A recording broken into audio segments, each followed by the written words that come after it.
this week is also the first ever Happy Awareness Week, or #Happy Week. And ahead of that, last week, Lord Besk, who chairs the all-party parliamentary group on housing and care for older people, set out his vision about where happy has come from over the last 12 years and whether we've reached that tipping point. And the whole purpose about this week is to think about what are those tipping points, not just around specialist housing for older people, but like today's session, to think much more broadly around intergenerational living, whether that's through the bricks and mortar or the services or the interaction and connections that we make across the ages. And we got 4 fabulous speakers, including our chair. So without further ado, I'd like to introduce you all to Geeta Prasad, who's our co-chair for the East of England LIN, but also has done a lot of work behind the scenes on intergenerational living. So Geeta, over to you. Thank you, Jeremy, and welcome everybody. It's my honour to be your chair today for our, helpfully titled More Than Lodgers for Codgers session on intergenerational living. In terms of what the session will look like today, it will highlight a range of pioneering schemes in the UK and also reflect on schemes in Europe about how we can build stronger communities for all ages. In terms of our speakers, a quick introduction. We'll have Stephen Burke, Director from United for All Ages, who will be talking about new and not so new opportunities for intergenerational housing.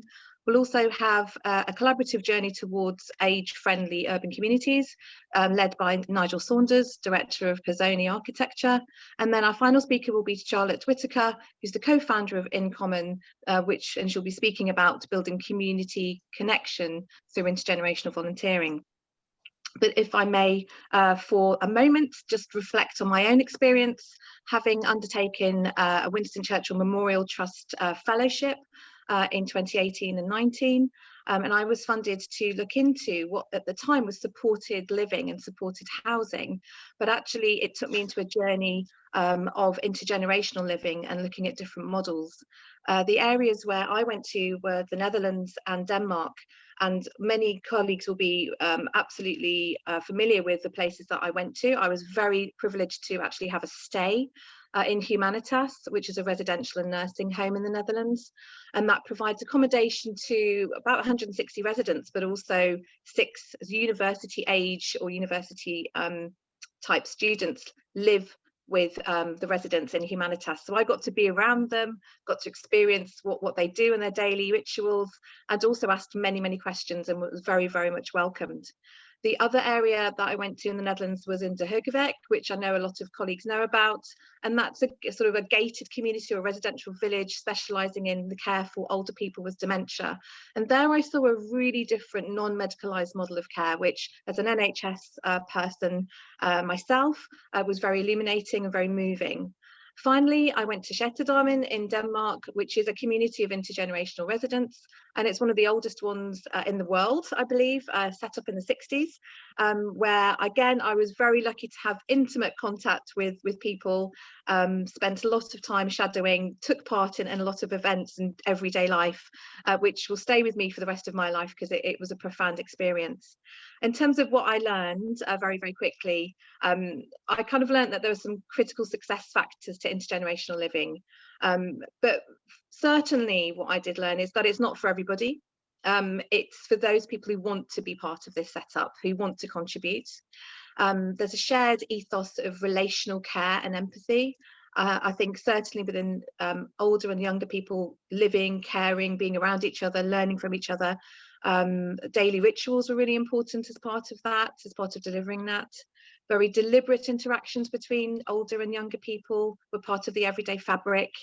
And that in a very Scandinavian way in Denmark, organisation and distributed leadership was actually a key part of how that particular community in Denmark worked and functioned, and agreements were sought in that sort of democratic way.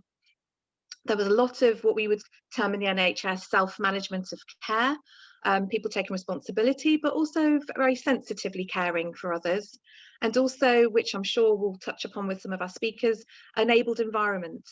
And that's the physical environment, the living environment, the housing environment was set up for community living. And so from my perspective, I learned a lot in Europe from the generosity and the ability of doing my Churchill Fellowship but actually that led to a big interest in intergenerational living and the connections that we now have today.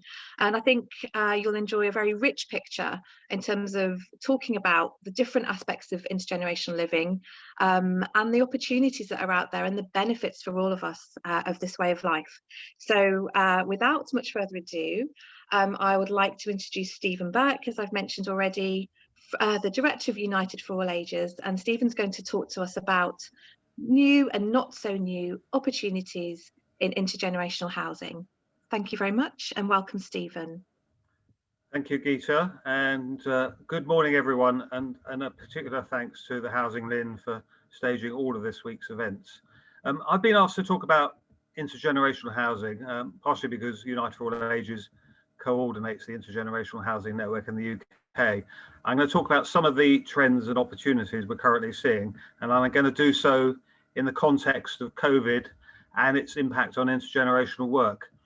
And I think one of the great advances is that, and not so recent, pretty recently, Geeta and other Churchill Fellows have had to go to elsewhere in Europe and to the USA to see some of these examples. Now there are a growing number of examples in the UK, and that's most welcome. But first, perhaps slightly controversially, I want to touch on the provocative title of this session, More Than Lodgers for Codgers, following on from the recent Channel 4 series, Lodgers for Codgers, about home share schemes. One of the many benefits of intergenerational work is it helps to tackle ageism and stereotyping. Older people in particular say that the term Codgers is one of the most offensive and demeaning terms used to describe them. So in taking forward intergenerational housing, I think what we need is a new language to describe housing and communities for people of all ages and inclusive living.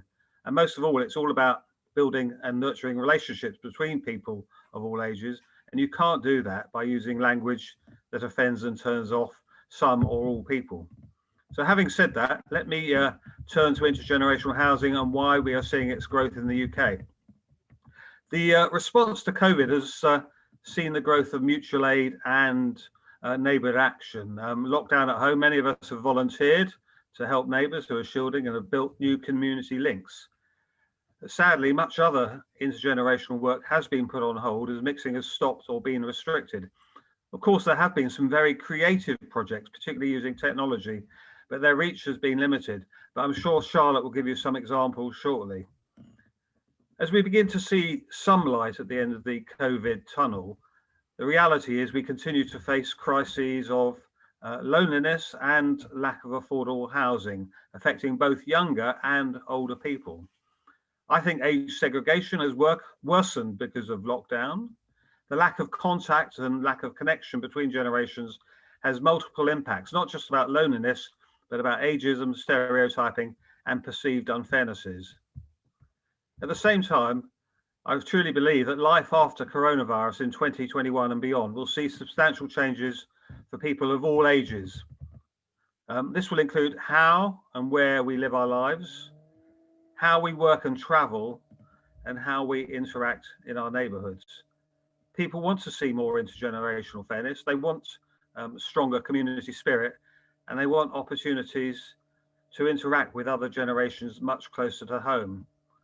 So off the back of those positive desires, I predict that the 2020s will see growth in 5 types of intergenerational housing with different generations living together, making better use of existing homes as well as new housing developments. So the first area is about multi-generational households. More families will choose to live together with 3 or more generations living under the same roof, sharing space, sharing care, sharing finances, and much more. It's already happening, and it's being driven by economic and social choices. And in a way, in the UK, we're catching up with the USA and other countries where this trend has been going on for longer. Of course, multi-generational households are great if you can find a suitable home big enough that has both shared and private space. But for some people, it means overcrowding, and many of you will know about examples of that in social housing in particular. We need housing providers, developers, planners, architects, and others to create more flexible living spaces for larger families with 3 generations together if we're going to make the most of that particular trend. The second trend is that more older people with spare bedrooms will be home sharing with young people in return for companionship and practical support. Now, home share in the UK is growing at over 20% a year. So that's quite a significant level of growth, but it is from a low base, and it is still patchy in the UK. And what we need here are more local schemes that match older and younger people. We need a much better use of technology by those schemes, and we need better marketing of the benefits for younger and older people, moving away from that lodgers for codgers phrase. The third area is about how we might make better use of some existing forms of housing. So as demand changes and fewer older people want to live in sheltered housing schemes, for example, why not accommodate younger people in some of those schemes? They could be students, they could be young mothers, they could be young people leaving care. And we've seen a number of pilots around the country, in Haringey, for example, with young mothers, in Cambridge with postgraduate students sharing with older people in sheltered housing. And at the same time, more extra care housing schemes for older people are also becoming home to younger adults with additional needs. And there are examples in Hull and Peterborough and elsewhere. All I would ask, particularly given the audience today, is that those of you responsible for leading on sheltered housing and extra care housing, it's just to review your schemes to see whether there are opportunities for making them more intergenerational. The fourth area, an encouraging area, is that there's a growing number of older people's retirement communities, particularly new developments, which are featuring intergenerational activities and facilities, and that particularly in response to their residents' demands and wishes. And I think the great thing is we're seeing a move back into city and town centres, bringing older people back to the heart of our communities. Now, there are some great examples that PRP have led on, such as in Trafford and Swindon and London. Guild Living are developing new schemes in Bath and some towns just outside of London. And I'm sure Nigel at Pozzoni will talk about examples that they're involved in, and particularly the scheme at Chester, which is very exciting. And of course, people who were involved in some of the sessions earlier this week will have heard about co-housing, and there are a growing number of co-housing schemes which are truly intergenerational as well. But the fifth trend is last but not least, and this is perhaps the biggest opportunity arising out of COVID following some longer term trends. Our high streets and town centres are becoming deserted, and there's a growing amount of empty office space and empty retail space. So the big question is, can these be converted into intergenerational shared spaces and shared housing? I think there's a huge opportunity here for every local authority to reimagine and reinvent the heart of their communities. Increasingly, policymakers from around the world are talking about the 15-minute city, where everything you need, from the doctor to the shops, the gym to your local park, is within 15 minutes walk. I think that's a great ambition, and one I hope we can see happening in reality in this country. There's an organisation called Power to Change, which is lottery funding, which is supporting community businesses to exploit some of these opportunities. Enfield Council ran a design competition recently, giving architects the opportunity to develop some really interesting schemes. And there's more about that in an article which myself and Roland Carthouse have just published in Municipal Journal about the opportunities in town centres and high streets. But I think the key point I would like to make here is this is not just about building housing, and it's particularly not about turning offices into rabbit hutches, but this is about how the location and design, the shared space and facilities that promote interaction and enable relationships between people of different ages can be really nurtured and developed. That's the key. It's all about supporting relationships and the interaction between older and younger people. So my view is that there are good prospects over the next decade in all these 5 areas I've just set out. I predict that the coming decade will see a big growth in intergenerational housing, enabling older and younger people to live together, to mix through shared spaces and activities, and to develop meaningful relationships in stronger communities. These mutual benefits will help build trust and understanding between generations and to tackle ageism, as well as reducing loneliness and providing affordable housing. Of course, it needs leadership, funding, and the will to make it happen. Before ending, I should also state clearly that to achieve intergenerational fairness in housing, we need to build much more affordable homes, many more affordable homes, at least 300,000 new affordable homes a year, and we're nowhere near that yet. We also need fairer taxation of the wealth accumulated mainly by older people through rising house prices. And finally, we shouldn't ignore the links in the housing market between specialist housing for older people and the availability of housing for younger people and their families. If we increased housing options for older people, which is what Housing LIN is all about, we would free up more family-sized housing for younger generations. Thank you, Geeta. Thank you very much, Stephen.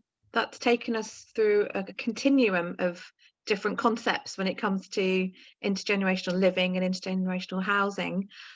Just a reminder to colleagues, please do put your questions and comments in the chat function so we can pick those up at the end of the session when all of our speakers have spoken. But thank you very much, Stephen. Next, we will have Nigel Saunders, Director of Pizzoni Architecture, and he's going to talk us through a collaborative journey towards age-friendly urban communities. Thanks very much, Nigel. Thank you, Geeta, and good morning, everybody.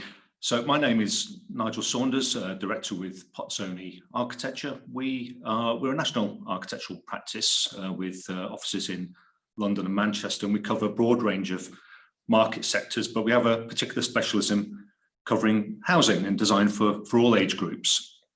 And I'd like to spend some time over the next 15-20 minutes just taking you through some of our thoughts and experiences.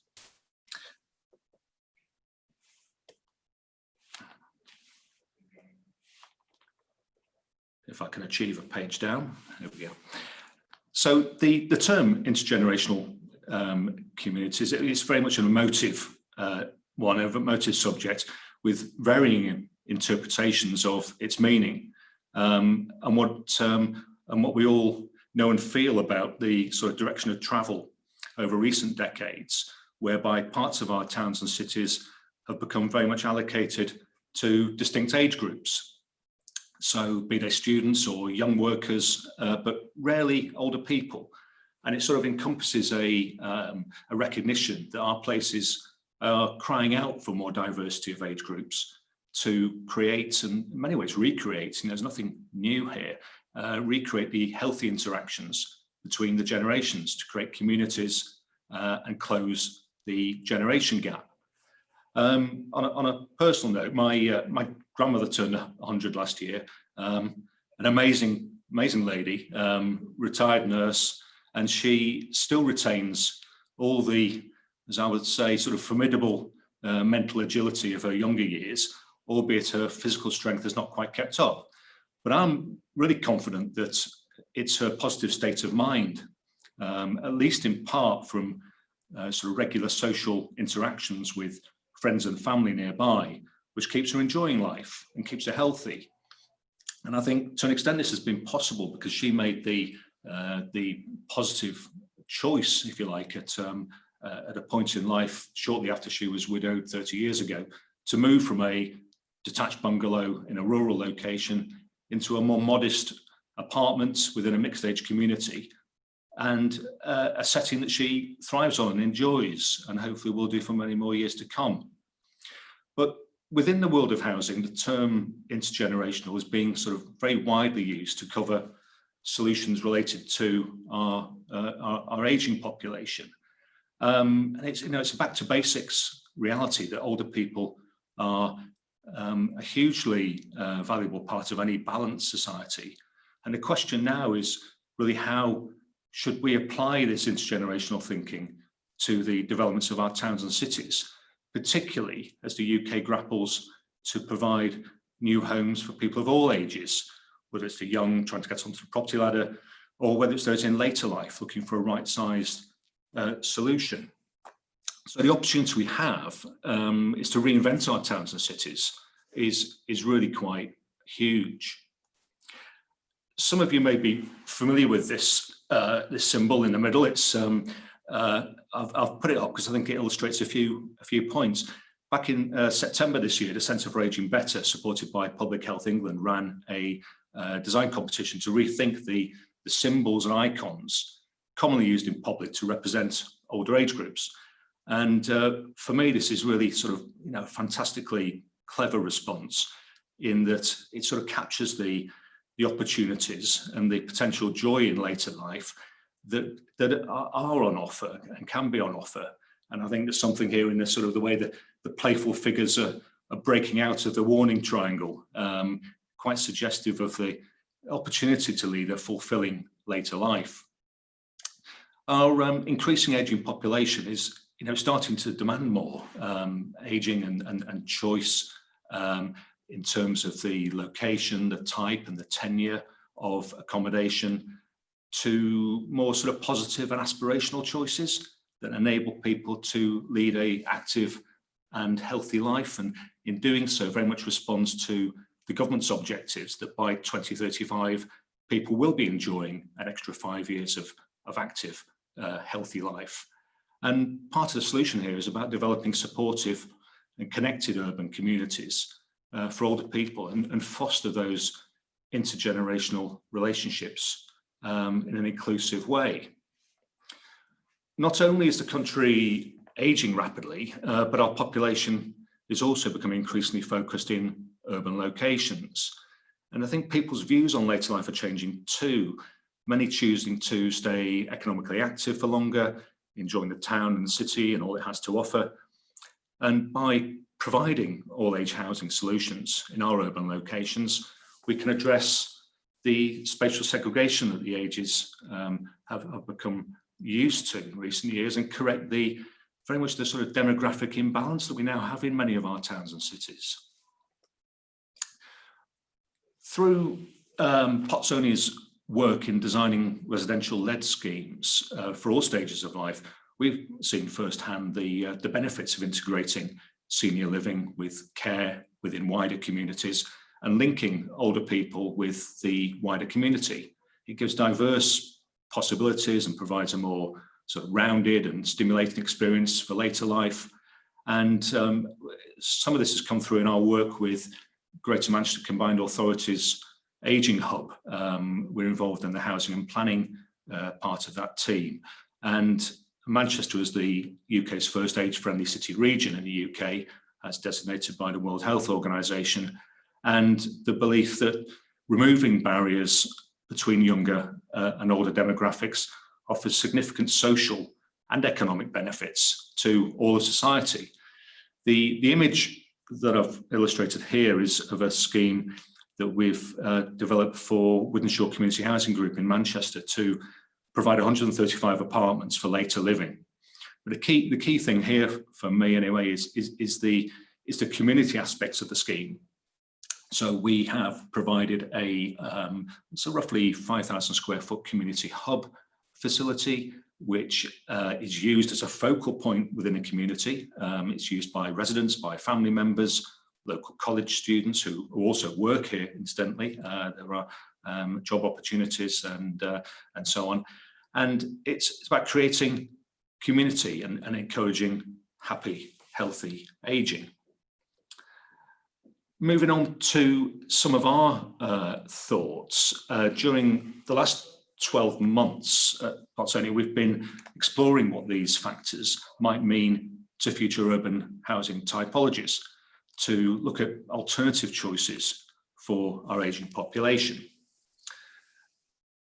We have collaborated with a group of clients that we assembled from across each of our key market sectors, so residential, care, our education team, commercial and leisure, and brought in chief execs of each of those organisations' representatives to take part in a workshop earlier this year, in this room in fact, which included also a developer and a commercial property agent to give us further insight. And the idea here was to explore opportunities for co-locating age groups and supporting uses, and also look at the practical implications. So as this diagram picks up, issues around service provision, social inclusion. The diagram also, I think, captures the aspects around the built environment, which are so important. And we're going to be exploring these ideas even further as we move forward. But we decided to set ourselves a brief for this exercise, and we've been developing and evaluating what a large-scale intergenerational urban model might look like that might be applicable to multiple sites across the UK. And the brief envisages it's a thriving intergenerational community is what we're trying to achieve, that provides support to people at all stages of life equally. We decided to bring in clients into this discussion because we were acutely conscious that needs a detailed understanding of how the interactions might actually work in practical terms, and what's the daily rhythm of life, and how those supports and the interactions can be best understood, and the infrastructure that's required to do so. We regard it really as a catalyst for change. So an asset providing social infrastructure for the urban location. It reaches out beyond itself in a hub and spoke arrangement, providing care, education, leisure, health and well-being, and in doing so, creating a place for demographic balance, enabling people to age in place in a well-served urban setting, remain socially active for longer, combating issues around loneliness, and enabling older people to retain their independence with access to transport, culture, amenities, and care. And all of this is a shared opportunity for those interactions and companionship, indoors and outdoors. The concepts behind our thoughts as they've been emerging, to sort of translate those into something tangible, we gave ourselves a notional city fringe site location, so as illustrated here, and fundamental to the model is the organisation of a variety of urban housing typologies arranged around a central community hub, which provides access to a range of services and amenities. That has translated itself so far into a scale of housing that allows a strong range of amenities to be provided, creating that community within a community.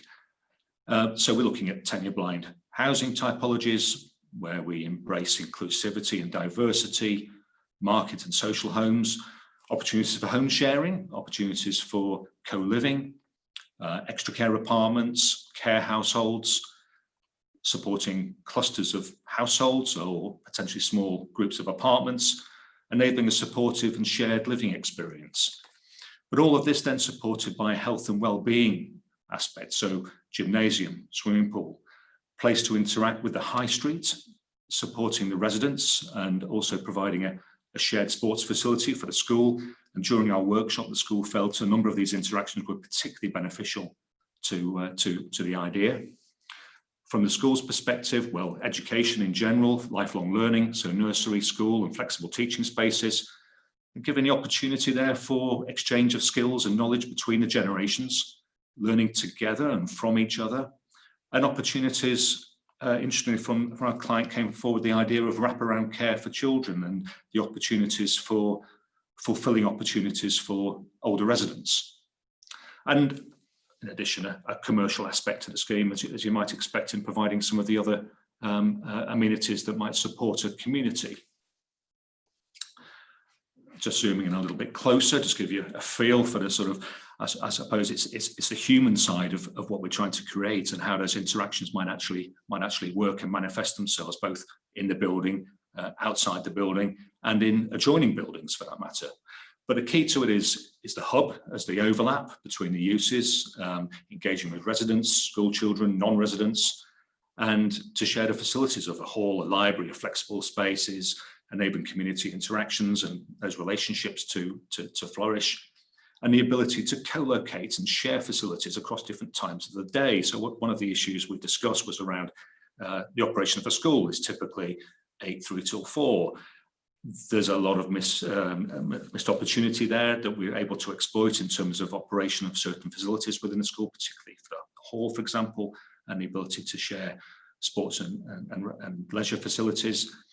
And we think such a model here will in many ways help to reinvent the 24-hour post-COVID city with a rejuvenated high street. I think we've already touched on this morning the idea of the high street being in need of change, and perhaps some of these discussions this morning can illustrate ways of doing that.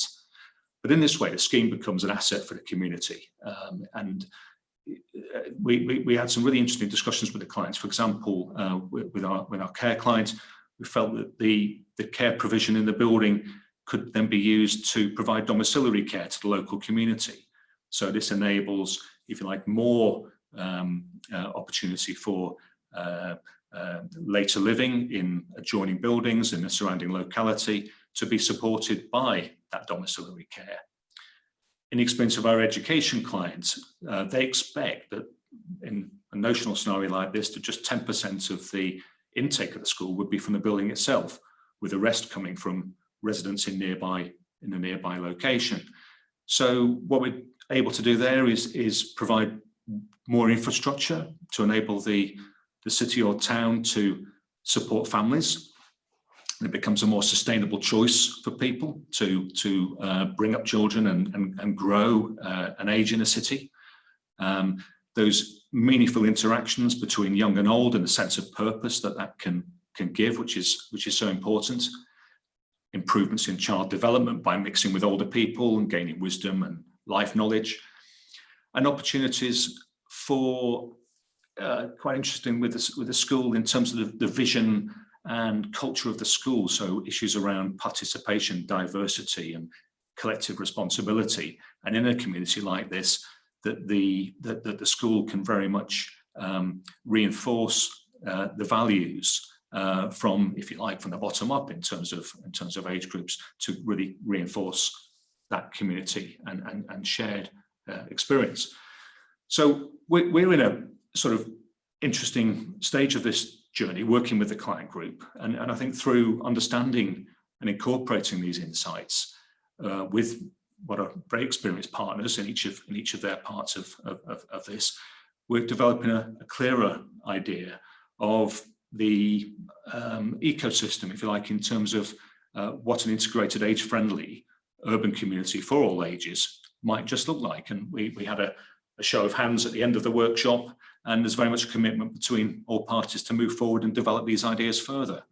And I should say, actually, the ideas are very much not necessarily just about a tight urban site. These could be multiple buildings, they could be lower rise, but it's really us exploring as well in an urban location how these interactions might work and what sort of issues we might face in resolving. So putting some of those ideas into practice, working with a number of clients at the moment to sort of reinforce these ideas.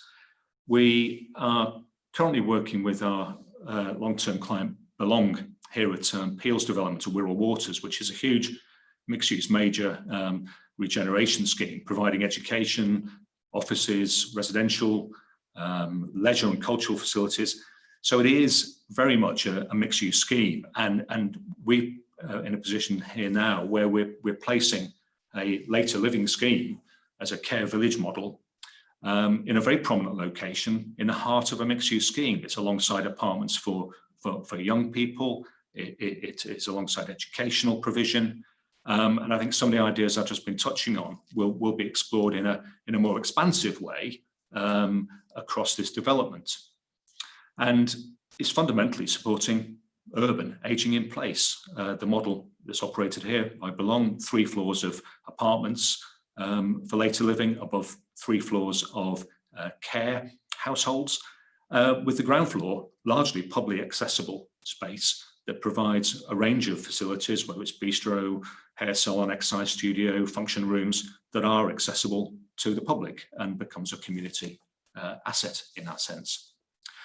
In London, in North London, this is Hendon, Westlock Gardens, working with Metropolitan Thames Valley Housing Association, large regeneration scheme opposite school. We've got later living, we've got family housing, We've got apartments for all age groups, 250 homes in an intergenerational setting. So this is bringing all ages together in a cohesive way. This project is starting on site early in the new year. At North Manchester General Hospital site, we were involved at the early stages at the moment in envisioning a master plan, working with the NHS Foundation Trust and Bruntwood to master plan a mixed-use, vibrant and diverse, healthy neighbourhood, as it's called, to provide new opportunities for the community to integrate with the local community. This is an area of North Manchester which is reasonably well serviced. It is in need of improvements in terms of the community facilities and the education provision and so on. So we're catering here for a range of needs, all age groups, young families, key workers, later living with care, and also step down provision.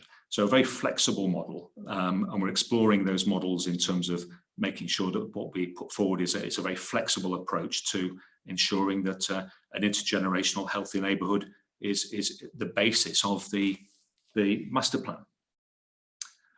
Going forward then, our involvement with GMCA's Housing and Planning Ageing Hub, we're taking a number of these ideas now and further developing them to help inform the guidance for GMCA in terms of the Greater Manchester region, and providing some inspiration for how age-friendly communities across the region might manifest themselves. So we're working closely with them at the moment to take some of these ideas and see how they can be applied to guidance across the region. Looking further, I suppose, into 2021 now, we've recently been successful in securing Stage 1 funding from Innovate UK to develop a design and technology agency to support the creation of environments for healthy ageing. And Innovate's initiative here is a simple one and a challenging one, to support new models that will allow people to remain active, productive, independent, and socially connected across the generations. And along with our partners who are listed out at the bottom there, we have already identified a number of projects with various clients that will allow us to combine the research of 2 universities with design expertise and digital technology solutions to really explore what is meant by healthy aging. And in that sense as well, it's very much about creating communities and how do we do that. So during the course of 2021, we'll be looking to engage with a wider group of housing providers to explore how this model of research, design and technology as an advisory offer can help to move things forward. Thank you very much for your time. Thank you very much, Nigel. That's fascinating to understand how the concepts can become a reality within a place. It's fantastic to see those plans. Thanks everyone, for those of you also posting some questions in the chat box. We'll get to those questions soon. And our final speaker is Charlotte Whitaker, who is the co-founder of In Common. And Charlotte's going to talk to us about building community connections through intergenerational volunteering. Welcome, Charlotte. Thanks, Geeta. And I'm just going to share my screen, so bear with me 1 second while I get that up. Hopefully everyone will be able to see that in just a second. Great. So yeah, thanks. It's great to be here and be part of such an interesting conversation. And as I was hoping, some of the other speakers have already covered some of the benefits of intergenerational connection, but also some of the future innovative models for embedding it, and perhaps in the built environment and in different models. So hopefully, to complement that, I'm going to focus very much on the here and now. So how can intergenerational connection be built into the model of older people's housing that I think most people here will be most familiar with, that currently Housing LINs kind of specialise in. And before we do that, I'll just give a quick introduction to In Common, who we are and what we do.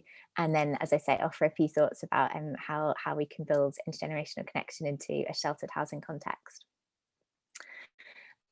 So In Common is a social enterprise that bridges generational divides. My co-founder Laura and I set it up in 2017.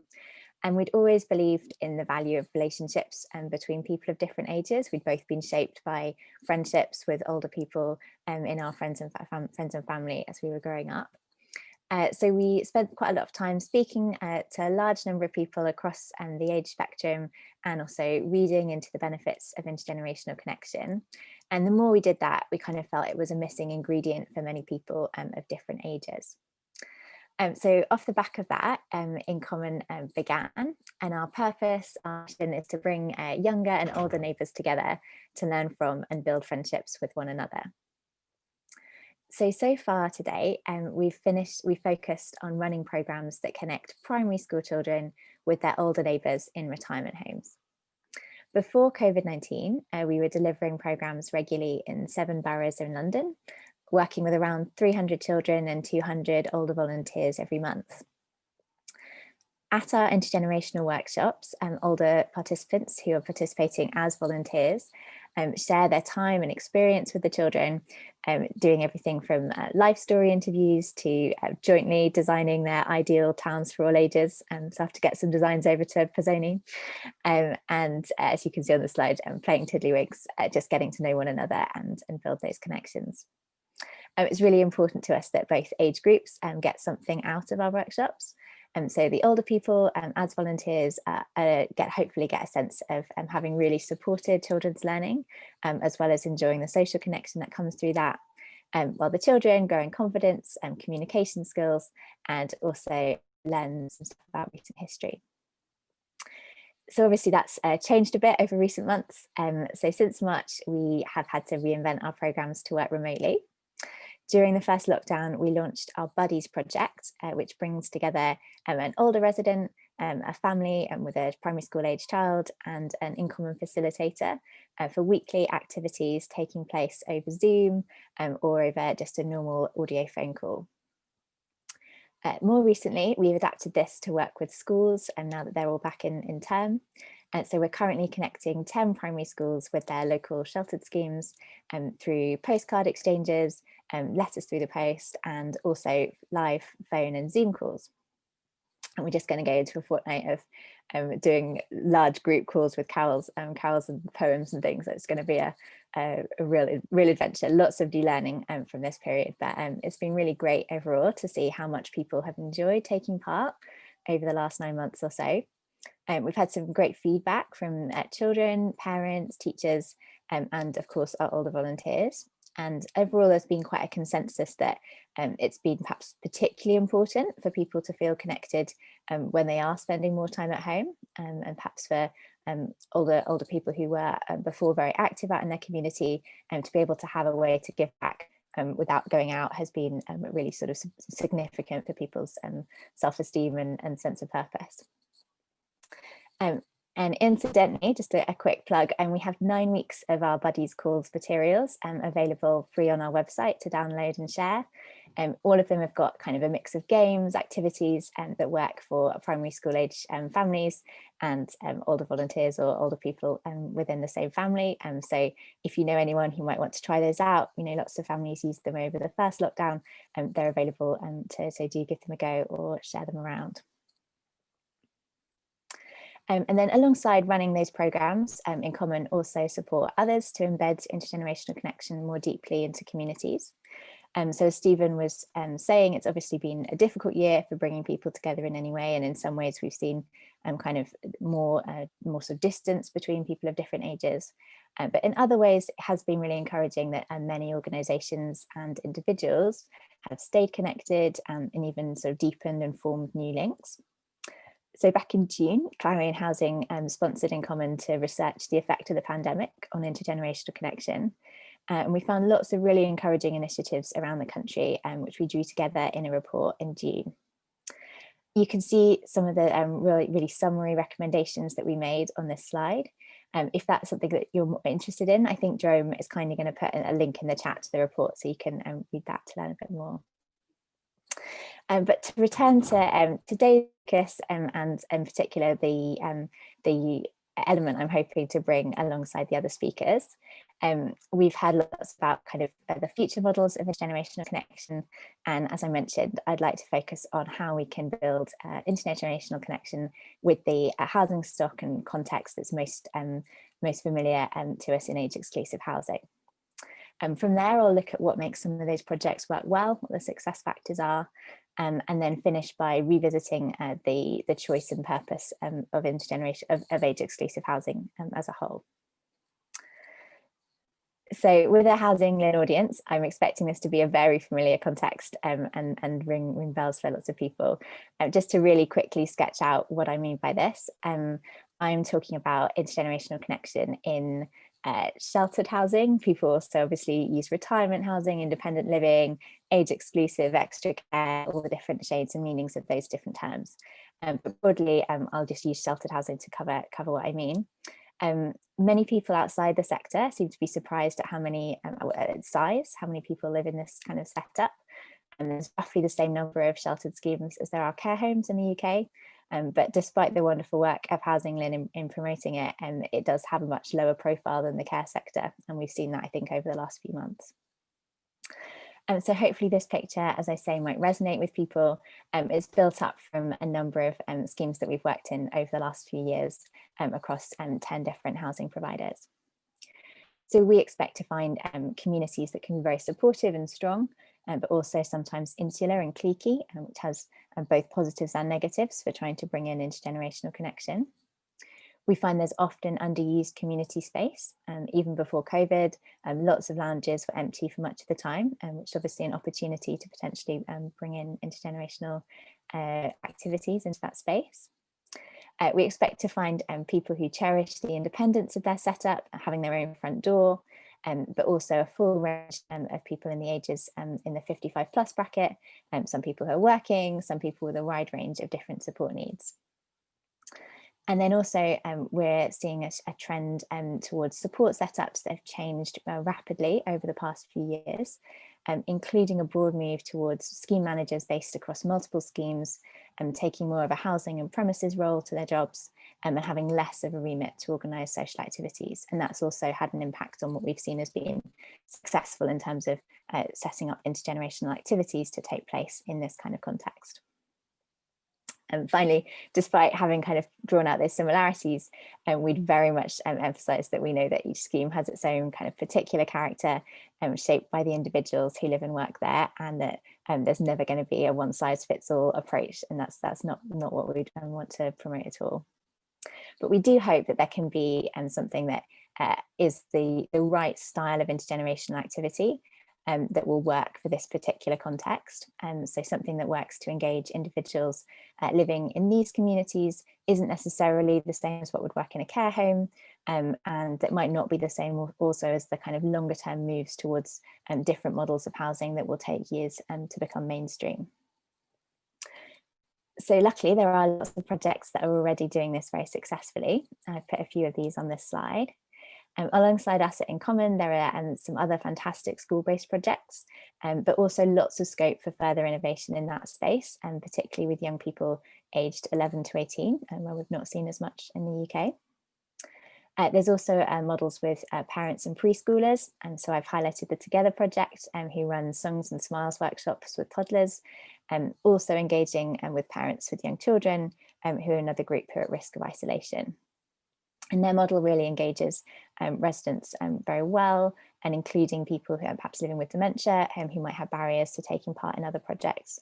And that's something that we've seen where different schemes and different support needs might lend themselves better or worse to different intergenerational projects. There are also opportunities around opening up the assets in sheltered housing to the wider community.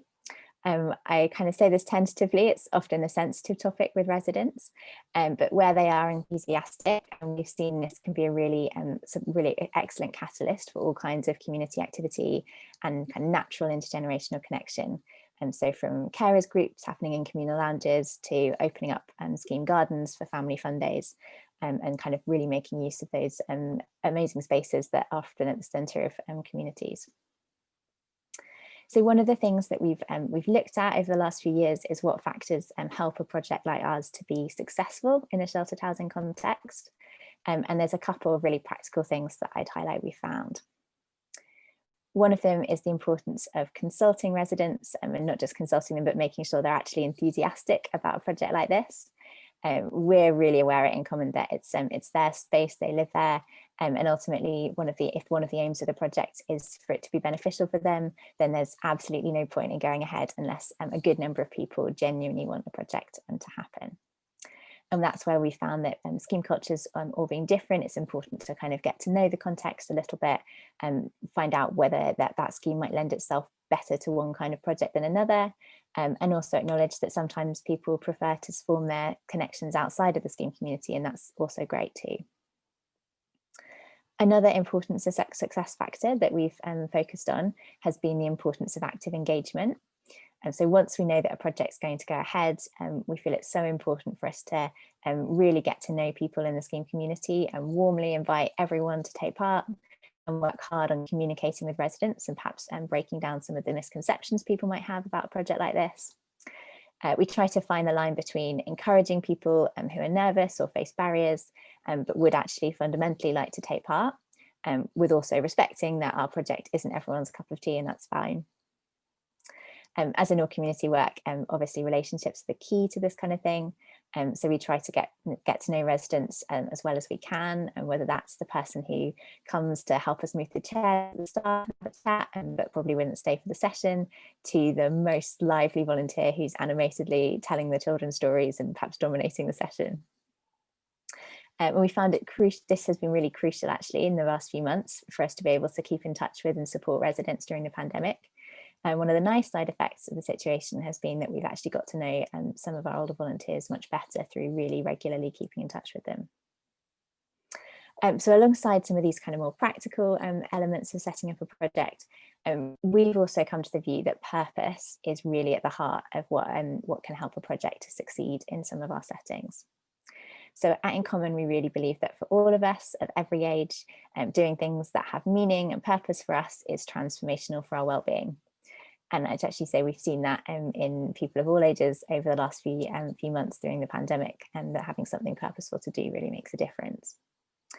For people who've retired, and the sense of purpose is often found through family, hobbies, supporting friends, and volunteering in all kinds of different ways. So this is where we consider all the older people taking part as volunteers in our projects, and we think that's really fundamental to their success.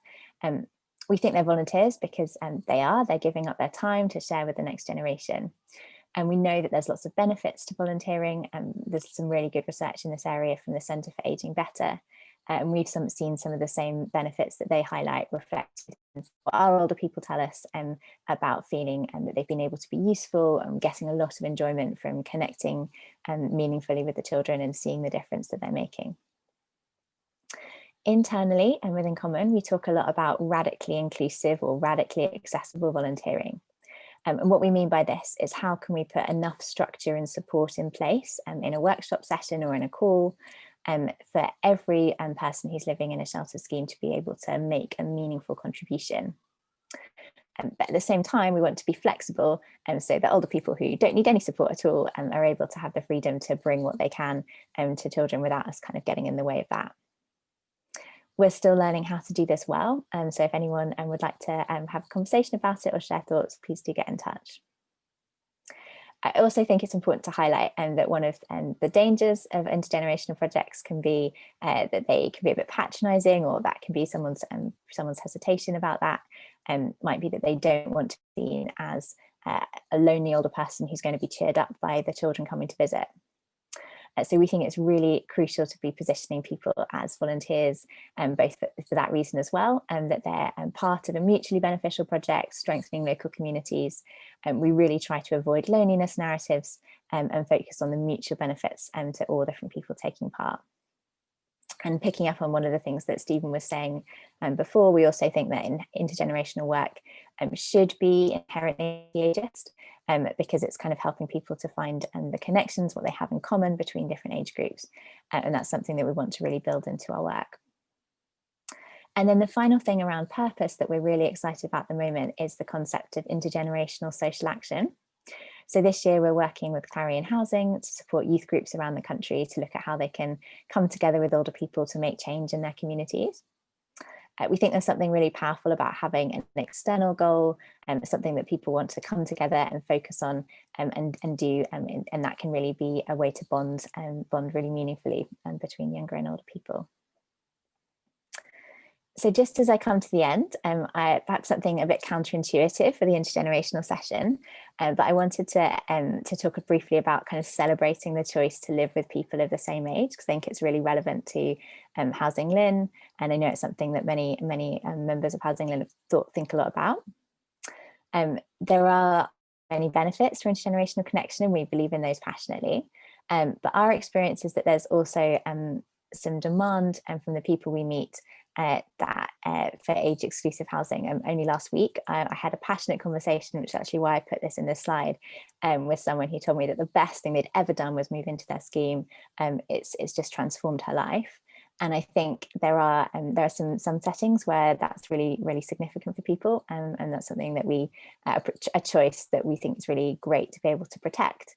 But at the same time, when people have chosen to live in an age exclusive context, that doesn't mean that they don't want any opportunities to connect with other generations.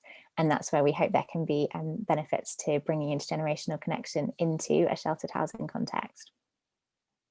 I'd also go back to what Gita was reflecting right at the start, that communal living isn't for everyone. So some of the people that we work with probably wouldn't want to live in an opt-in, high commitment generational community, but they might still want not to feel completely cut off from other generations. So ultimately, that's why we believe there's an important role for projects and opportunities that bring generations together in a really flexible way, and that can work with the stock and management systems that we currently have in place. And hopefully that can be something that continues alongside some of the longer term ways of exploring new ways of building and housing older people intergenerationally, so that collectively there's real choice and strong ways to build intergenerational bonds across our communities. So if anyone is interested in looking at how to bring more intergenerational connection into their sheltered housing context at the moment, please do get in touch with me after this, and we'd love to have a first chat. That's all from me, so I'm going to hand back. Here we go. Many thanks, Charlotte. That was lovely and illuminating to look at the different relationships and the benefits for all the different age groups involved, as well as some fantastic photographs that are very enjoyable. Thank you. Certainly just a quick reflection on one of the students that I interviewed at Humanitas. He had said to me quite clearly that he thought the experience of living for 2 to 3 years, I think it was, at Humanitas was going to profoundly affect him in going into his adulthood. So I think there's lots of learning about what adulthood and older living can actually look like, because you've had that experience as a younger age group to say, actually, my relationship with an older person is a friendship. It's a relevant friendship. It's not anything other than that. But the idea that you can have something in common with someone of a different age or a much older age has been tested and challenged, and I think successfully shown to be fruitful for all parties. Okay, we have some very good meaty questions coming up for the panel. So I hope you're ready to go into this next section, where what I've been looking at, thank you ever so much for the questions that have come through. I'm going to go in chronological order, if that's okay. First come, first served, if you know what I mean. So I have tracked the questions, so I hope I'm getting that right. And what we'll do is see which panelists this might be focused to, and also encourage our speakers, our panelists, to take part in the answers. Some of the questions are also focused for specific panelists. Okay, so what we'll do for this next sort of period, we think about half an hour, is really indulge ourselves in these questions. So I look forward to this section. So our first question came from Yvonne Castle, asking about what is Homes England's view on grants for funding intergenerational schemes and schemes of this nature. So I was thinking of directing that to Stephen initially, but obviously please other panelists do come in. Well, I think that's a very good question, Geeta, and one which we ought to ask Homes England directly, to be frank. And that's part of the lobbying and influencing work that we need to take forward, because obviously there are a growing number of schemes going around. I'm sure Nigel can talk about how some of their schemes are funded. I would just say that some of the pilots involving sheltered housing schemes, which were funded through Homes England in the past when they were originally set up, Homes England have objected to younger people living in them, where obviously they're benefiting from funding that was aimed at older people. So there are some issues there which we need to tackle, but I think we need to get this much more on Homes England's agenda. But I think Nigel can tell you a bit more about how they're actually funding some fantastic projects they're working on. Okay. And I was just going to ask a question as well, supplementary. Is that to do with the classification of the grant and the spending for particular cohorts? Is that tied into that planning process? Yes, that's part of the big issue, yeah. Okay. Nigel, did you want to come into that question in terms of, there's a bit of a general question about funding actually, because Caroline Dove asked as well about how does the funding work? So maybe we'll pick that up at this point as well. Yes, happily pick that up, Lisa.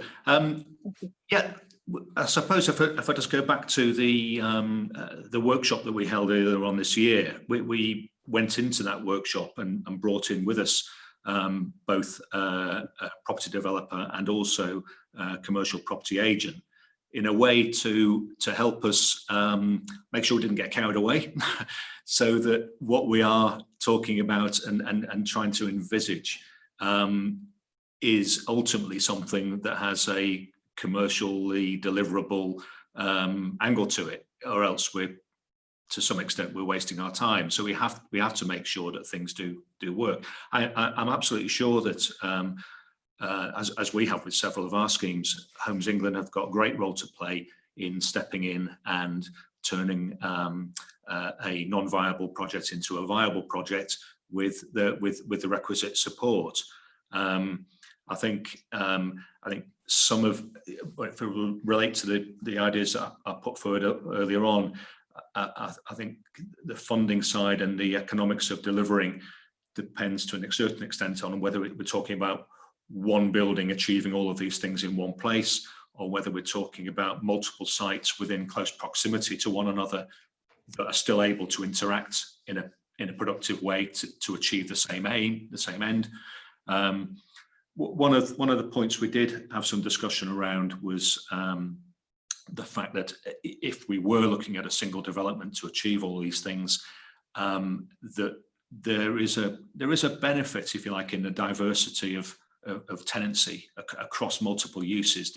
There's almost a de-risking element for a developer, whether they're funded and helped by Homes England or not, to take a view on a scheme in a sense that it's balanced out. The risk is balanced out across perhaps social housing provider, which might also have an arm's length for sales arm, a care operator, a school that's perhaps funded by the DFE, and local health and care provision. So I think there's a benefit in all of those uses underpinning the economic viability of what we're talking about.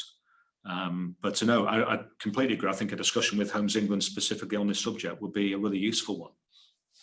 Can I just jump in there, Geeta, because Homes England last week were partners of the government's Home of 2030 competition, and the Housing LIN were privileged to be a judge on that. So we are aware of several sites that are not going to be grant-led necessarily, but are going to be land-led, where Homes England have large relationships around development frameworks to really help place shaping. And I think one of the discussions we've got to really engender with Homes England, and something that's already starting to take place, is both where where we're looking about intentional intergenerational communities, but also where actually is happening is naturally they're occurring, a bit like on naturally occurring retirement communities because of the demographics.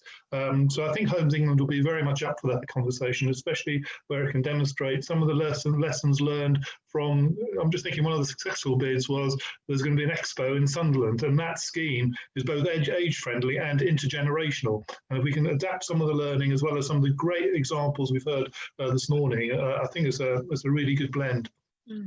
Definitely seems to be the future direction of travel. Okay, I'll move on to a next question, which is related, but it's a really, really good question. And it's from Ollie Suter. And it's about what are the evidence gaps and how do we meet and fill those evidence gaps, which make these redevelopments more appealing. So I'll open it up to any of our panelists if you want to come in on that one.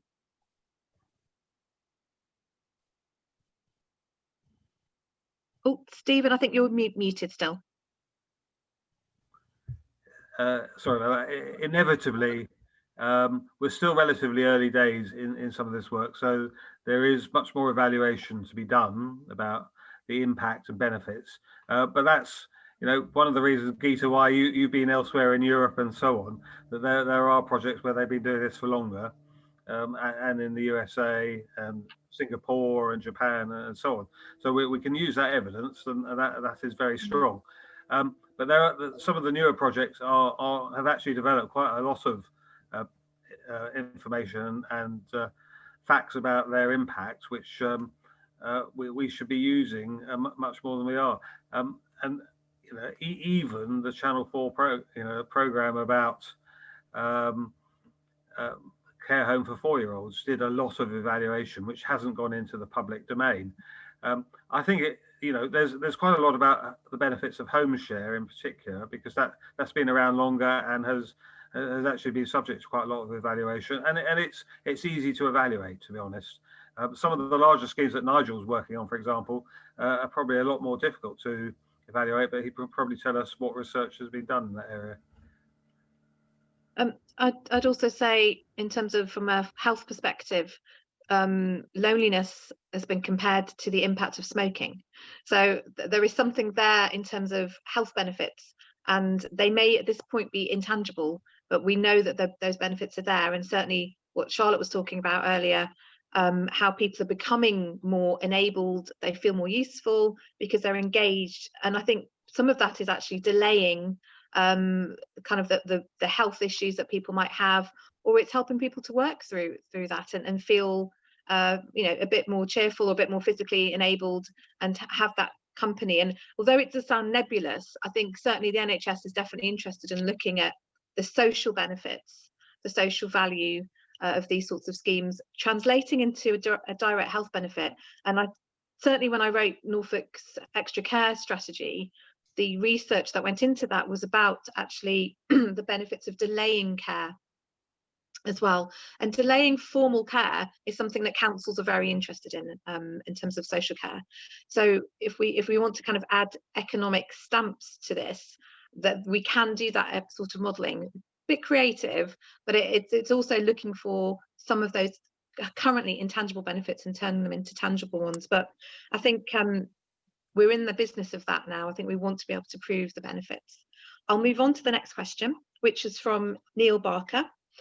And Neil's asking, how do we translate, because we talked about urban contexts, how do we translate intergenerational living and housing into a rural context? And I think that's one for all panelists, actually, in terms of your respective work areas. So Stephen, are you happy to answer that first, and then Charlotte, and then if Nigel wants to come in? I've actually just had the interesting experience of living in North Norfolk, which is a very rural area, for 10 years, and I now live in North Essex, which is another very rural area. And I say the big difference between the two, and why North Essex is much more vibrant and all ages than North Norfolk, is the quality of public transport. Very good rail, very good buses, which enable people to get around very quickly within communities, go shopping, go to town centre, and having the facilities all grouped together in the local village town centre as well. But the public transport is really the glue that helps make it work. Can I just come in here, because obviously the Housing LIN wrote the Happy 4 report on rural housing for an ageing population, and actually just wasn't on older people. Ageing is about all ages, and in addition to the transport point that Stephen raised, we also noted there's a lot of digital exclusion in localities, but also the impact on the rural wider economy is really important. So we visited North Yorkshire, we visited parts of Cheshire and Cumbria, where actually making the link both in terms of employment opportunities for families, caring opportunities for younger people to intergeneration was also really critical. So again, it wasn't just thinking about the housing, it was looking at the broader social policy in terms of the economic advantages of intergenerational. That may be an additional dividend we need to explore in terms of that research, Peter. And again, some of the work I think that Charlotte's done with South Yorkshire as well picks up on some of these things as well. Charlotte, did you want to come in? Yeah, great.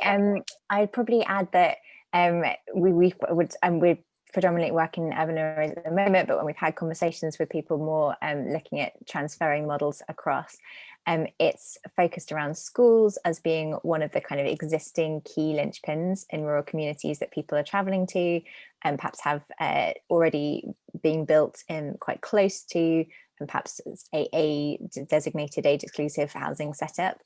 So having those sort of nucleus to build around, and then, as Stephen was highlighting, public transport being key to then bring people in from the surrounding areas. But certainly we've had a lot of contact with the Hertfordshire Independent Living Service and some of the work they've been doing, which has started from Meals on Wheels deliveries, but then brought people into local hubs that are close to schools. And I think as long as you can find a way around the transport issue, there's often quite a lot of interest in taking part in things that look like a day centre or a visit to some kind of central location as the starting point for community, and really just going from there. Thank you, Charlotte, and thanks, panellists. I will move on, because I'm conscious we've got quite a few questions.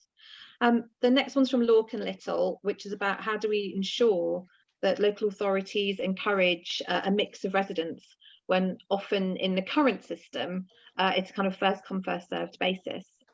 So which colleague would like to take that question? I'm wondering whether it's Nigel or Stephen.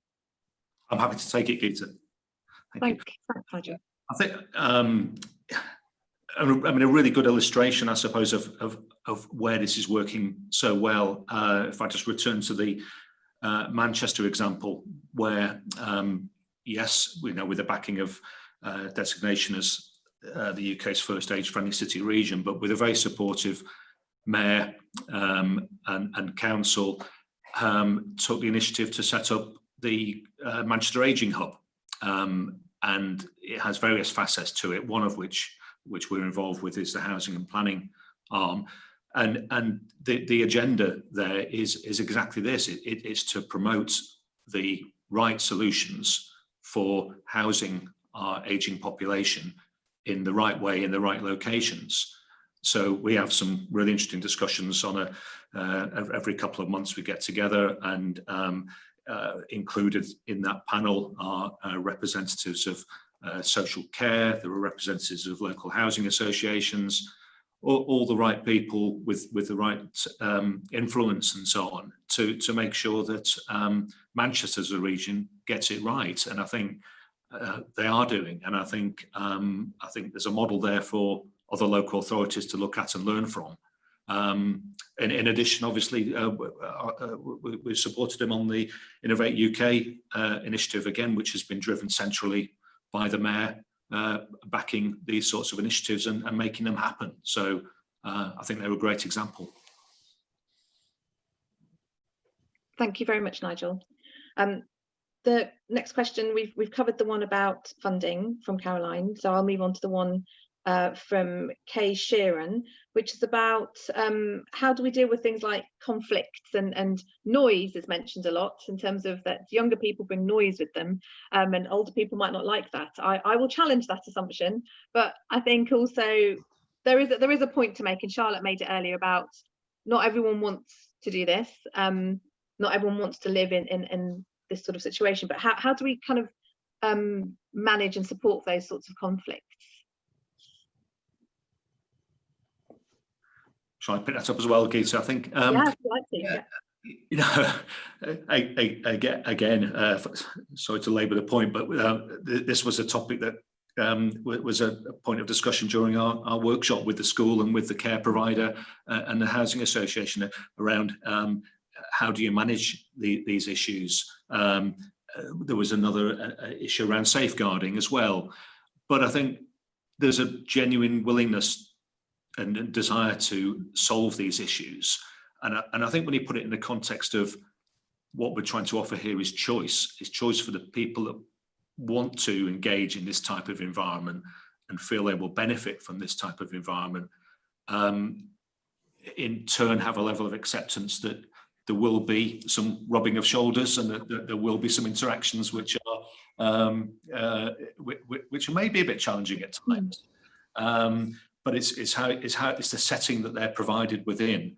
And I think an interesting discussion around the culture of the place and the sense of place, if it's born out of some shared values and understanding that together there is a stronger place, then I think we can start to overcome these things. But there will very definitely will be architectural and building design issues that need to address things like acoustics and safeguarding and other issues. So yeah. A really interesting presentation on Monday from Carly Dixon from MIT in Boston and the Age Lab there, who was looking at that very point, Nigel, around looking at the use of space, both in terms of maintaining and managing privacy, but also to create and engender neighbourliness and intergenerational behaviour. And she gave the example of different seating arrangements in the Barbican. I think just under a dozen examples. I don't know if you saw that, but I thought that was very powerful in terms of how you can design in inclusively right from the outset. And also, I was thinking from my experience in Humanitas as well, because the proportion of students is there's 6 students to I think 160 residents, something like that. It's managed in a way that, but also there's an infectious delight about the people who live there. It's not like any other nursing home I've ever experienced. And I've walked in and out of quite a few, but excuse me, it was more like a holiday village. It felt quite different, the atmosphere, and people were getting on and doing fun things in the day. And that's not just because of the students living there, that's also because of the ethos of the place. And so I think that spills out into what's possible, and living in a different way, and not determining that just if you're older that means you want to be quieter, that you don't want to have fun, and that you're not as interested in what's going out in the world, because I think that's the sort of stereotype that we're trying to challenge.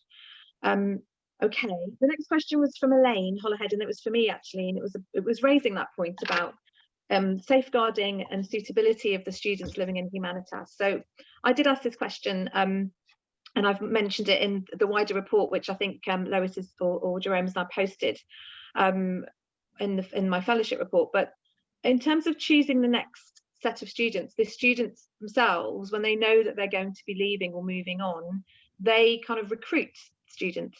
They recruit people, and it's a series of kind of Facebook as a starting point of saying, someone interested, this is what we're about.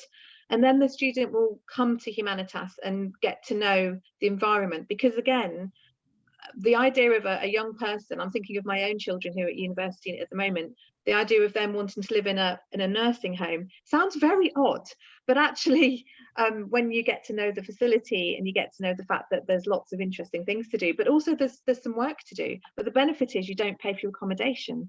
I think these things are where you balance. It's a balance of self-interest. And also there's staff there, so it's staffed 24/7, and the usual safeguardings that we would hope are there for all members of staff and residents are in place. But actually I think it's more about suitability and the values of that young person. So they are interviewed by their peers first, and then if those particular young person are deemed to be okay, we think they might want to join, where they'll then go to the chief exec, who then spends time with them. And I think it's the inspiration, vision and leadership of that chief exec which has enabled Humanitas to happen at all, because she is open, and she literally said, if my own mother-in-law can't live here, then that's the test for her. And in fact, I think her mother-in-law does live in Humanitas. So, you know, there's lots of interesting personal which spills out into the formal, which I love, because I think actually we're talking about us. We're talking about where we would want to live. We're talking about how we'd want to thrive in a next setting. And so I think there's something there about suitability, there's something about the charm of it, but also, yes, there's a reality, there's a pragmatic, and there's quite a thorough interview setting there. But I hope that's answered the question, Elaine, but very happy to come back a bit more about Humanitas, and I'm sure Humanitas themselves are also rolling out a kind of toolkit or model for how they work, because they're so popular with people wanting to know about how they work. Okay, the next question. You mentioned Caroline Dove earlier. She's published a report, I think, for REVA, looking at different radical measures of housing. So again, a quick plug for Caroline and some of the work she's done in the past. Fantastic. Yes, thank you. Thanks, Jeremy. The next question that I had written down was from Wendy Cox, and I think this one will be for Charlotte. Do older people go into schools with the volunteering? So on our model, it's primarily the other way around. That's where we've ended up because of some of the barriers people might face, both from confidence point of view and mobility point of view to going out of the schemes. But we have done some return visits, and it's something that we'd like to experiment with more. And there are other projects, and I particularly highlight the Intergen model that From Gen to Gen has kind of piloted, and there's lots of stuff they've made available online to kind of implement that. Yeah, again, probably come back to the sense of like then being a need for a patchwork of different things. And I noticed that Wendy has also highlighted that outdoor projects and activities work really well with some groups. Gardening projects have always been something that has worked really well intergenerationally. And we've certainly found that what we're really trying when we're looking at replication, we're really looking at what is there a local, someone who's locally based, who's really into the community, who has a real passion for, and sometimes the vehicle for that isn't as important as there being that it could be gardening, it could be cooking, or it could be something else. Ultimately, if there's sort of real local enthusiasm for it. So yeah, from in terms of the returns, we do some returning visits. Other people do more. And if there's enthusiasm and residents would like to do that, then I think it's great to do. Thank you, Charlotte. Thanks. The next question is from Mike, and it was regarding whether these intergenerational setups, communities become a catalyst to wider networking. I'm happy to answer initially and then open it out to other panelists, but I'm just thinking of De Heugerweg, Humanitas, and also Zetterdamen. Every single one of those communities was open to the wider community, as in had schemes. I'm thinking of Humanitas in particular, had schemes running where they offered volunteering and also work experience for young people with mental health issues, for older adults with mental health issues to come into Humanitas to use the facilities and to do all sorts of different group activities. And it was part of the community, very much so. And also De Heugerweg, the whole place is full of different people coming in and out, running different groups, children as well, having a sort of nursery time. And the way it's set up as a model village, it felt very open. It's safe as well, because you have to know that you're going there, but their clubs were run by the local community on site because of the facilities offered. And also with Zetterdamen, it's in a street, it's in a close, you're sort of walking in a normal environment. And so people, when they've got over their suspicion in the 60s, I think over the years, 20, 30 years down the line, lots of people would love to move to Zetterdamen because of the setup. But if you're not able to move, you can be friends. And it's a very open community, because the children who go to school with the local children. It's all very much a local thing. So they're not closed off in that way at all. That was my experience of the 3 areas I went to. But yes, any of the panelists, if you want to kind of show that if there's any further benefits to the wider community. Stephen. Well, this is exactly what Nigel's community hubs, I would have thought, are aimed at doing, really, being right at the heart of the community, engaging with people, drawing people in for a whole range of activities and so on. So a cafe is a key facility or restaurant which pulls people in, but then, you know, whether it hosts learning, IT, gardening, all sorts of other activities. And there are lots of extra care schemes doing this at the moment. My mother-in-law lives in one where, you know, there are lots of people going in and out every day of the week. The difficulty we have at the moment, of course, is COVID. But you know, once we get past that, we'll return to that. But you know, Nigel's got it bang on in terms of having the community hub right at the centre. Thanks, Stephen. Yeah, I mean, you know, in our experience, you know, that is exactly what's the catalyst for integrating with the community, and it can be quite a modest scale, and it can be other things as well. So just thinking back to the first time I visited, it's a scheme down in Newcastle under Lyme for our client Belong, which they provided a gymnasium exercise studio, which is also open to the public. And there were 2 or 3 people in their early 20s exercising in there in the middle of the average day. Equally, whilst walking around on the same day, school children in the communal area being read to by the older residents, and that sort of interaction. So 2 examples just in one visit of how, with an open door policy to integrate with the community, these buildings can get it right. And Nigel, stay with us, because the next question comment was from Patrick Fowler about how key is design in achieving a sort of intergenerational space. So I know you've already commented on it in your presentation, but did you want to say a little bit more about that, the sort of enabled environment and using the space effectively? Yeah, you know, some of the interesting discussions we've been having earlier this year around those sort of overlaps and ability to make better use of shared spaces, and the tensions that you might think exist between sharing are not necessarily there. And if we're talking about public facilities, whether it's a school or whether it's a publicly funded extra care scheme or whatever it might be, there is a willingness, we found, to make benefits, cost benefits and operational benefits and social benefits of taking a shared approach to these facilities, which means they can be used much more frequently for longer hours, and have that sort of community impact that I think we spent a lot of time talking about this morning. Thank you. Thanks, Nigel. I think your opening slide, actually, Nigel, with Withenshaw Village 135 is a really good example where it's not just about new builds, also retrofitting some of this in communities. Again, so it's both the service offer, but also how you can look at the broader infrastructure as well to create streetscaping, welcoming places for all ages. Yes. And yet, question by Lorcan Little again is, why are developers put off? Why are developers put off from engaging in these sorts of schemes? Do we have any views on that? I don't think they are.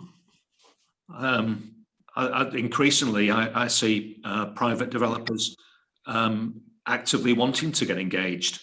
Large developers, smaller developers. This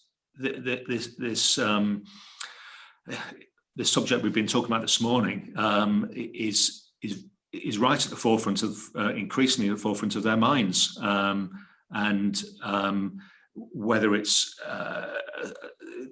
aspects of social purpose and making sure that there's a contribution back to the community, that a private development isn't just about squeezing every last inch out of the land and profit, but it has a wider benefit to the wider community, and I think developers are really engaging with that agenda in a very positive way, and see the benefits that it brings. It does bring enormous benefits and a richness, I suppose, to to our urban places. Thank you, Nigel. I think we've got one final question and the one is from Patrick Fowler about it's for Stephen, and it's about whether there's an idea of working with NHS staff who actually need housing, and does Stephen have any experience in that kind of area? Well, anyone could be a home sharer if that's what's being suggested, and clearly there'll be older people who may well be able to accommodate social care and NHS staff who need affordable housing in their area. So that makes a lot of sense. And a lot of home share schemes work very closely with their local authority. So, you know, and they have to. So, you know, there's no reason why this can't be made to work better. It's still, as I said in my opening comments, we need to scale up quite radically in this area, because there are a lot of older people who would really welcome it. I think if we marketed it better, and it's not about older people being lonely, that's the worst kind of marketing to start with. It's actually about something which is mutually beneficial to the younger person and the older person. Certainly from NHS recruitment perspective, trying to recruit young staff who are training, if there is a kind of affordable accommodation option, which is part and parcel of the training, then that's an attractive proposition. And in the same way that you want people to train, you want people to become physios. There's shortages of nursing, there's shortages of doctors, all sorts of shortages in the workforce. But if it's because of those enabling areas of accommodation can help a person move to another area to train, then I think that's again part of the economic argument of why this could work better and to exploit some of those opportunities. And I'd also say, I think Stephen, you mentioned it and Nigel mentioned it as well, young people coming out of care from a corporate sort of parent responsibility from a council's perspective up to the age of 25, that young person still needs to be supported. And how do we support those young people who are probably some of the most vulnerable young people we have? And I have had some conversations with my colleagues in Norfolk about, well, couldn't we think differently? Couldn't we actually say, here, you're not unsupported, you have some housing within a complex, within a place where you've actually got, you know, a multi-generational setup. And I think those conversations are just beginning to happen, and thought processes are there. So thank you very, very much, panelists, for having subjected you to all of the questions and done so brilliantly, and also for very informative and enlightening and exciting presentations, because I see this as the future. So we're sort of writing the next step of that. In terms of what I've kind of picked up in terms of the learning just by listening to the presentations, but also the questions that have come through, big, loud and clear, let's change the language. Let's reauthor this relationship. Let's have a chance to actually say, it's about people, it's about relationships, and it's about changes for all ages as well. And in terms of the current difficulties we have, we're all a part of a pandemic at the moment, which is throwing everything up in the air, but actually some really good things have come out of it, which is about how our connections matter, and how knowing your neighbours, knowing people who live near to you and supporting them and being supported really does make life a lot better, actually, ironically, in a time when we're all having lots of struggles as well. I love the fact that intergenerational living, or the approach to intergenerational relationships, can be a catalyst for change, of all sorts of changes, social change, and also your living arrangements. For me, I went in as a skeptic into my work, and I came out as a wow, I think I might want to live in an intergenerational setting. So I didn't know that was going to happen. So it's very personal, and I think it's emotive, and it can make us feel very differently. So I love the fact it's a catalyst for change. And also I'm very aware, having young people in my life as well, about opportunities for the younger age groups to form new relationships with people, and for that learning to come through into their lives, and for them to grow into adults who have got a richness of relationships, not just a kind of monotype relationship. So I think this has been a fantastic session. I've really enjoyed it, and I think a lot of us can just carry on talking about intergenerational living and work forever, because we're so enthusiastic about it. But thank you very much for everyone who's contributed. Thank you very much to our panelists, and I'm hoping, Jeremy, you wanted us to do a sort of final send-off for the session. Well, Geeta, great summing up. Three excellent presentations, of course, your introduction as well. We really want to keep these conversations going. We've got obviously 3 further happy hour sessions, which are looking slightly different aspects around contemporary design, accessibility, and this afternoon a little bit more on technology as well with Yvonne and the team up at Johnny Johnson and Invisible Creations. But I'm sure these issues around intergenerational are something that the LIN will continue with, and look forward to carry on the championing with all of you. And so on behalf of the LIN, thank you very much for joining us on the panel and speaking, and for everybody who's commented and contributed in the chat box. And behind the scenes, Jerome and Lois too. Yeah, thank you, everyone. Thanks. Thank you. Bye. Thank you. See you later. Bye.